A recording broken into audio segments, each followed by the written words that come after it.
Hi guys, in this video ipapakita ko sa inyo kung paano i-claim yung Shopee voucher or yung Shopee discount code and kung paano to gamitin. Kung interesado kayo sa mga video about business, entrepreneurship, and tricks, yung mga technical na bagay kung paano pinapatakbo yung mga negosyo or especially yung mga malilit na negosyo, please support this channel by subscribing and turn the notification on para makita nyo yung weekly uploads natin. And now, paano i-claim yung Shopee voucher? Punta kayo dun sa Shopee app. Siyempre. So, and open nyo yung side na to, yung Me. Then, pakapunta dito, click nyo tong My Voucher. Ayan. Then, input promo code. Halimbawa, binigyan kayo ng seller ng i-claim na voucher. Sinend nyo lang yan sa inyo ng text or yung code ng voucher. I-click nyo lang to, yung input promo code.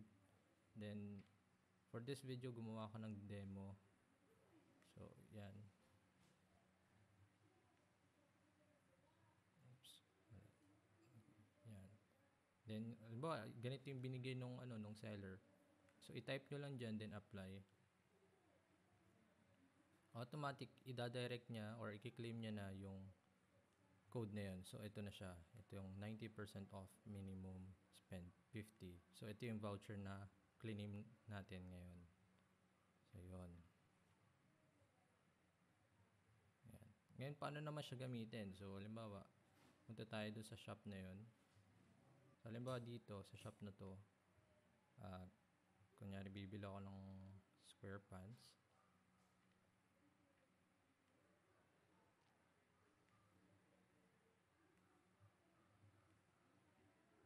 So, ayan. Kunyari, buy now. So, kunyari, gusto ko itong bilhin GR06 na square pants. So, buy now. So, halimbawa, nandito kayo sa cart. Makikita nyo itong side na to.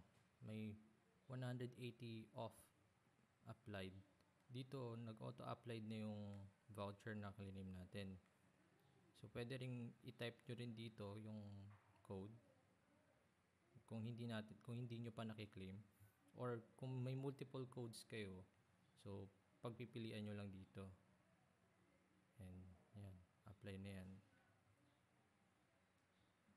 Sorry. Ayan, automatic naka-apply na siya. So, ang babayaran ko na is, ito, 19 pesos. And that's it. Ganun lang ang dali gumamit and mag-claim ng Shopee voucher code. Thank you guys for watching. Subscribe if nakatulong yung video and see you sa next video. Salamat.